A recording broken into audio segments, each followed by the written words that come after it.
Hey guys, this is going to be a video for those of you trying to mend broken hearts. I recently got some comments and messages in particular that really touched me, and they were about people going through divorce and breakups. And you know, I always like to reinforce that I'm not perfect, and I like to relate as often as I can. And so a few of these messages just really touched my heart. Some of you use ASMR to get through heartbreak, and I think that that's really wise, and I think it's a healthy choice. And I realized that maybe I have a couple insights that might be helpful on how I got through my divorce.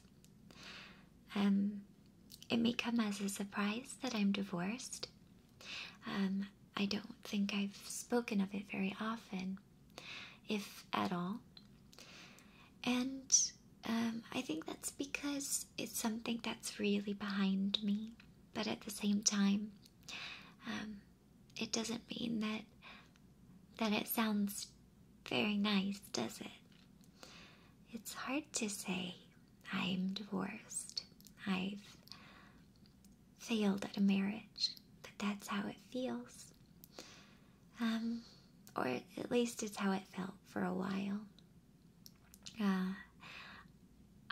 Just to give you a little bit of background, I started dating someone when I was 18, just turning 19, and he was so nice, and I had been through a lot, and I dated a lot, actually, but you know how it is. It's sometimes all you want is to feel like there's someone kind, like there's somebody who will be there. And this person, he was a kid just like I was. He was almost exactly the same age, and we began to date and really, really care for each other. But he actually lived across the country. He was only in my city for the summer, and at the end of summer, I don't think we were ready to stop being in each other's lives, so we did long distance for a while. I was in college, so it was about a semester, and we would visit. But he came from a very religious family, and when we decided that we wanted to try to move in together, have him move up to where I was, because he preferred to move. He was from Arizona, and he didn't like it much, and so we decided we would be here. His family put a lot of pressure on us then to become engaged and be married, because they believed that otherwise we would be living in sin. And so I think I got really swept away by all of it. You know, I was still a kid, really, and the problem was we weren't the people that we would become, not yet. And deep down, I think I knew it wasn't right, but I couldn't ever quite put that together, because all I had ever wanted in my life was a home and a family that felt safe and stable and loving. So, in any case, we were together, married for maybe 4 years, and I loved him as you would love a dear friend, but I don't think we inspired each other or pushed each other to be more, to be better. And there were some other issues, and I don't believe in speaking poorly of the people in our pasts, but I will just say that it was not healthy, and yet every time I tried to leave, I worried about him. I didn't want him to be alone. And anyhow, the important thing is he isn't a part of my life, but I'll always love him in his heart. But I also know that it is fairer and better that we've both been able to find our own happiness. So that's all I'll say about my story, because this really isn't about me. But I did want to tell you that I relate. I'm not just spouting off things. These are just my thoughts from my own experience. So I finally got away. I won't say got away from the marriage, but got away from the paradigm I was in. I realized that me being unhappy with him, for his own sake, in my mind, it wasn't right, because it wasn't really allowing him to find a wife who was just over the moon for him, who was crazy for him. And also, we both needed to be healthy in different ways. I was very deep into an eating disorder, and he had his own addiction to face. So we had to grow, and we weren't growing together, and it wasn't healthy. So, and I wanted to stay in his life, and at first I'd go over to his house to clean, to put food in the house, to take out things that I felt were bad for him to have, but and he would try to leave gifts and call and email, and I realized I wasn't letting him move on, and I had to be stronger than how I felt. I had to let him let go of me. So I feel lucky that we never had any children or anything like that. Some of you, I know, are going through breakups or divorce or have been through them, and when there's children involved, it's infinitely more complex. And all I can say is, I am a child of divorce. A lot of us are. And the one thing, the only insights that I can give from that perspective is, you never make kids deal with adult issues. And that means that you don't worry about winning with your kids. You don't worry that you're going to be the parent they like, or you're going to be the parent that they blame. I think that happened with my parents. And, a child has the capacity for both parents and for step-parents even. And if anything, that capacity, it just grows. So if you are a parent who has children and you're going through a breakup, I encourage you just to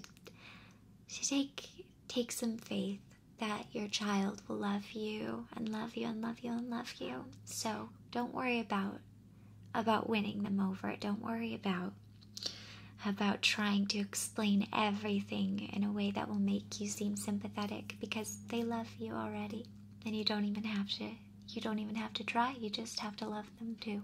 So, but like I said, it's not as if I have experience being a parent, so that's really all I can offer. But here is the advice that I can offer from my experience, and I hope will be helpful. So, the very first thing I say is heal your heart. Your heart is what needs you most right now. And some great ways to do that are to pick a passion project. That sounds kind of nice. Pick a passion project. Working with charity was really big for me. I'm going through my divorce, because it was an outlet to feel good, but it was also something to do. It's something to do with your mind and your hands. Ask for the help that you need. Take people up on the help that they offer. That's a hard thing to do. A lot of times people offer, if there's anything I can do. And if you're trying to support somebody going through divorce or a breakup, they always say, offer specific things, because it's easier to take someone up on something specific. So say, hey, if you need me to babysit, hey, what if I, came over and helped you clean up your house a little bit? Hey, let me take you out to dinner. Why don't I pick you up some groceries at the store? Those kinds of things can be really helpful. And so ask for the help you need, but also take people up on the things that they offer. They really mean it when they offer, at least most of them do. And it makes them feel good to be able to help because they want to. Something I really found a lot of comfort in was this idea that I would plan out my perfect day from the time I got up to the time I went to bed. What would my perfect day be? And I figured that out. I figured out the places I'd like to go, the things I'd like to eat or drink, the people I might want to see, or maybe I wanted to be alone. And once a month, I would execute my perfect day. I would have it. And it sounds silly, but it gives you a little bit of a rush of independence, a little bit of a rush of autonomy, of agency. You get that rush of knowing that, hey, I can actually do whatever I want to do. And it can be really liberating, and it can help remind you of who you really, really are, and getting back to your needs. And it's a great way to frame your desires, and it's a great way to frame who you are and what you really enjoy, so that when you do eventually get back out there and think about dating, you can look for somebody who enjoys the same things you do. If you like to go to museums, if you like to spend the day at the ballpark, if you like to be more athletic, if you don't, if you like to be really cozy and go see a movie and get a big bag of popcorn, you learn what are the perfect things for you, because it will help you in the short term, but it also can help frame who you are, what pace you like to live your life at, what activities you enjoy, so that you'll have all these great ideas, all this great energy, and a lot of insight into yourself when you do finally get back out there and you want to date, you want to love. So the next big thing is to let go of the idea of failure, and that's hard. It's really, really hard. I say that divorce can be the most courageous thing a person does. And don't worry about justifying it by tearing down your ex. I know it's easy. The easiest thing to do is to say, my ex was terrible, man, I dodged a bullet. It can be helpful. I'm not saying it's not human. And once in a while, yes, you need to vent. You need to recognize and even celebrate. Maybe there are things you're getting away from. But don't let the source of your recovery be someone else's demise. I can promise you that you'll come out a lot stronger if you get past it in a way that has more to do with your self-worth and less to do with your ex. And so I say seek help for any speck of abuse. If there has been any kind of abuse, get safe. Get safe first. Don't feel bad for keeping your information private, for moving in with friends or family, or even getting legal support. I hope and hope and hope that nobody listening to this is in that situation. But if there's any kind of abuse, even if it's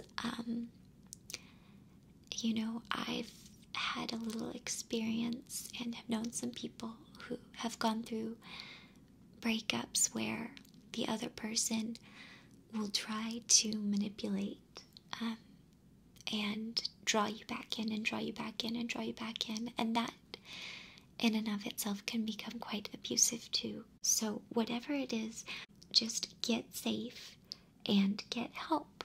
Get help. And I really advocate professional help, because not only does it give you someone to talk to if you go into therapy, but it lets somebody else determine if there are other things that you need to be thinking about to really free yourself. Now, that's just in the case of abuse, but therapy, or at least a lot of support from some really good listeners in your life, is so important either way. And again, I do think that listening to, calming things can be helpful too. So, but at some point you have to have a voice, and you have every right to have a voice and talk your way through some of it. Huge piece of advice. I don't have Facebook or things like that personally. Obviously, I have social media for my ASMR channel, and I have all of you guys, but detox from Facebook. Get off Facebook for a while, even if it means, keeping your account. If you could do that, I don't know what's possible in terms of, suspending your account or whatever, but even if you just have to have a friend change the password for a while for you, and other kinds of social media, it is so hard already. Not to compare yourself to others, but Facebook makes it so much harder. And this is something I've learned from my friends and watching my friends go through breakups and things like that. First of all, we can go on Facebook or whatever. I know Facebook isn't necessarily the hippest one, but I think it's the biggest still. And you can see your ex, and whether you want to or not, you're human, and you will check in on what they're doing. And not only that, but you see other people, and you see other people in the way they want to be seen. And I'm telling you, never compare your real life to the highly edited and carefully curated life of others, because that is an unfair field.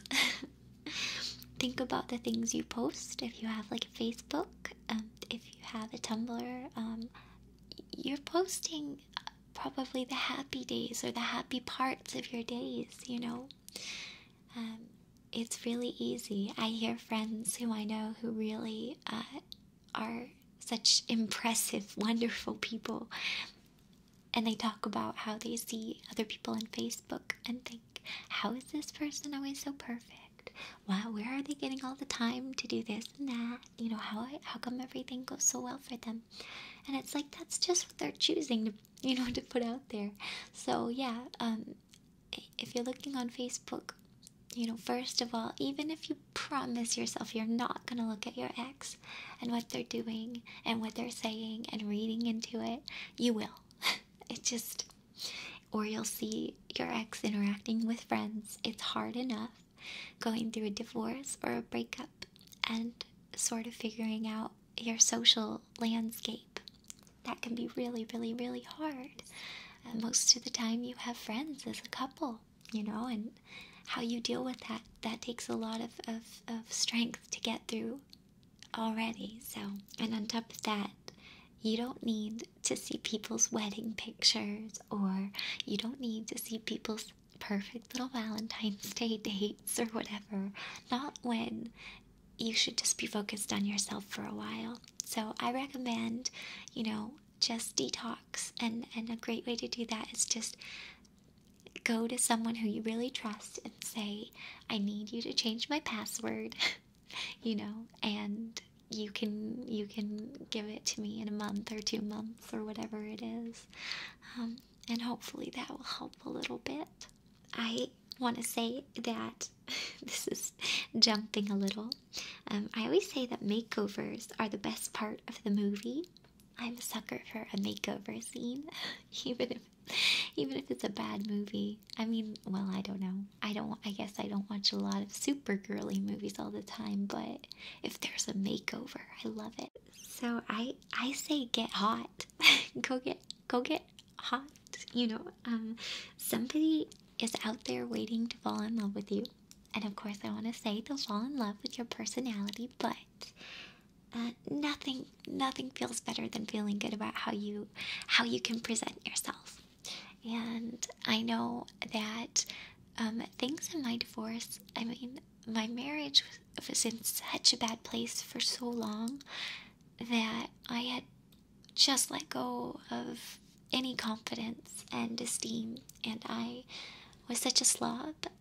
I didn't have any clothes that didn't have holes in them. Seriously. None that fit. I really didn't have much, and I'm not saying you have to go out and magically drop a bunch of money on clothes or any kind of products, but just find ways to feel good about yourself. Get a haircut. Change your hair color if you want. There's a reason people do it. It feels good. And, ask a friend. Sometimes of the opposite sex, it can be helpful to say, hey, somebody come shop with me, come help me, come, help me figure out what should I do. I know there have been a few times in my life where I've had guy friends say, help me out, like, I need a haircut, I need some clothes, like, what do I do? And it can be really fun. So again, this is another way, ask for help, but it can be super fun, and little things you can do. Like I said, you can get a haircut, maybe get some new clothes. If you want, you can start to work out, but you could also, reassess your nutritional goals. But whatever it is, think about it and think, you know that inside there's like this really hot, attractive person who is, eventually going to be ready to go out and rock someone's world. So, prepare yourself. Sometimes taking better care of your skin and teeth can be really helpful. Those are two things that, your teeth and your face, your smile, those are so important. I know I have a role play about skincare, and I have some other videos about skincare and stuff, and so it's always worth just going a little bit extra. Just adding even 5 minutes a day to your routine can make a really big difference, and that can make you feel a lot better. So I always say, pick a crazy cool hobby, something really cool. And this is kind of like how I said, plan your perfect day. Sorry, there's a dog barking. He's very excited about this topic, I guess. Anyhow, pick a cool, weird hobby that you've always thought of and never done. And I know this is gonna seem midlifey or whatever, but seriously, if you want to learn to play the drums, if you want to learn to play guitar, if you want to learn to to protect yourself through martial arts, if you want to learn to craft something, go for it. Do it now.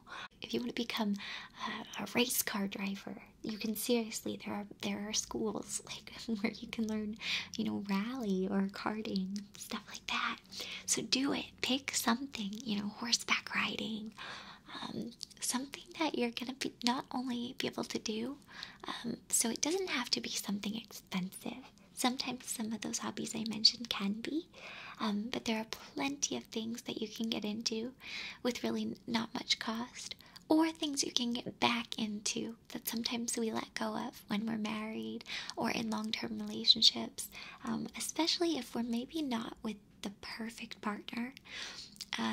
Maybe some of the things we love doing we suppress a little bit, but now is your chance to go back to that. So if music is your passion and you love going to shows, or if cooking is your passion but maybe your spouse or your ex didn't really appreciate it, learn to do something cool, because it will make you feel so powerful, and it gives you something great to talk about when you're meeting new people.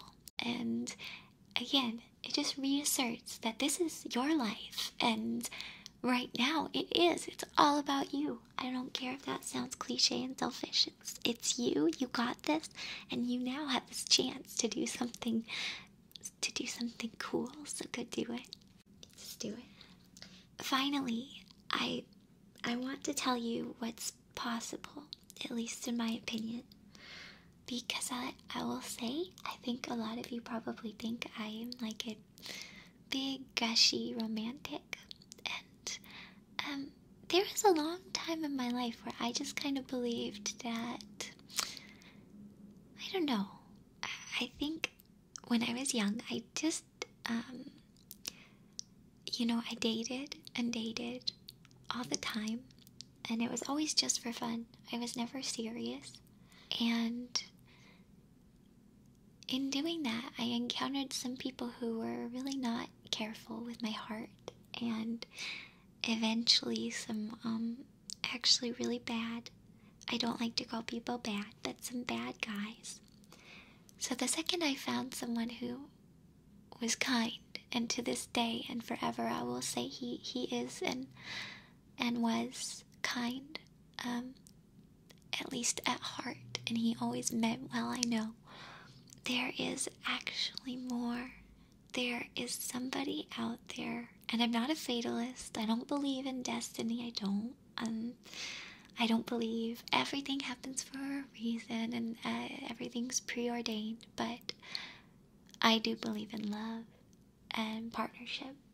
And I have to say, there is for you. I know for you, because I know so many of you. It's hard because there are so many of you, and I'm so glad. But I know a lot of you, and I also extrapolate a lot. And the kind of people who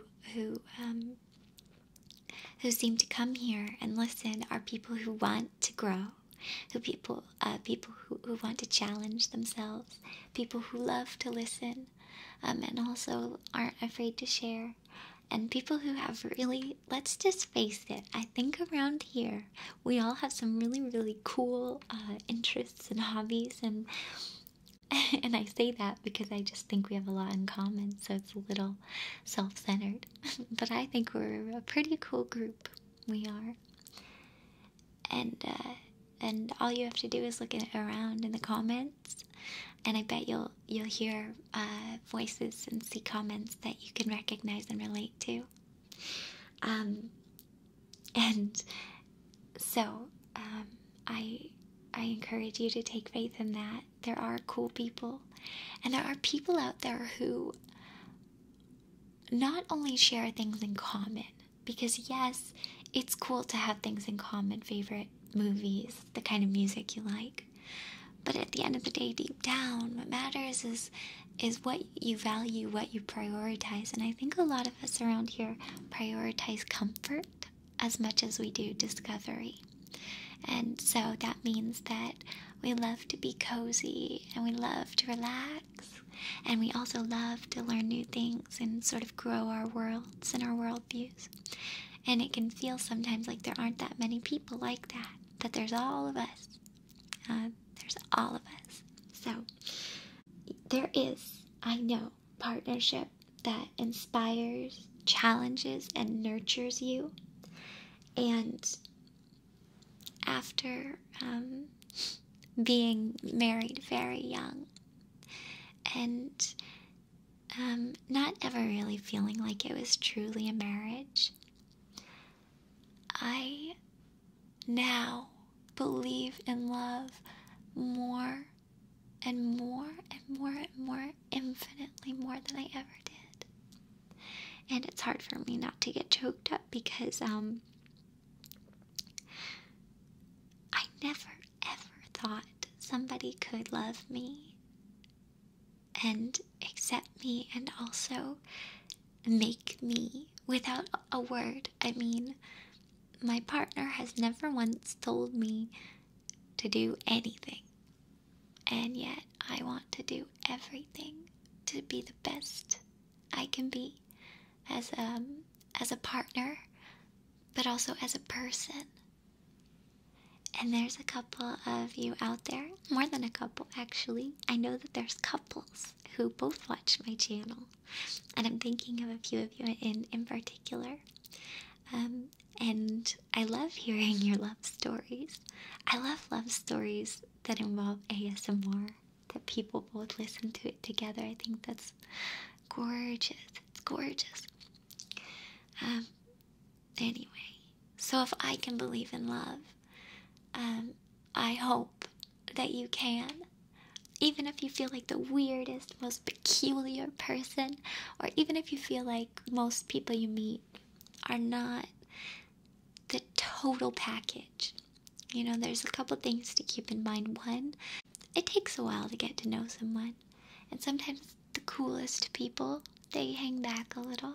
You know, they don't necessarily put it all out there right off the bat. And that can be nice. Discovery can be nice. Patience and time. And I really, really believe that you can be friends first. I believe that the friend zone, I know, the friend zone, right? Such a scary place on the internet to be talked about. But my love was my friend for years. And I believe that things evolve. I also believe that there are moments, really crystallizing moments, where we realize we're in love. And then there are moments when we realize we've lost love. I hope this is a moment where you can at least start to believe in love again. And believe that whatever it was you had before, you can actually have more than that.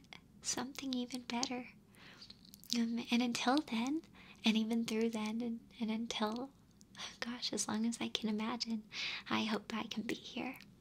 And I hope that you can find strength in the community and in your friends, and we're here for each other, aren't we? So I wish you the best, and if you are going through anything like this, I believe in you. I have tremendous faith, because you're listening, aren't you, to this specific video, because you really, really want to start this next chapter in your life. And I think you're gonna ace it. I do. So, the very best of luck. But I don't believe too much in luck. So more than that, I wish you the very, very best in love. Give people a chance. Don't expect perfection. Instead, look to people as whole people, and they'll see you as a whole person. And one of those people is going to love every single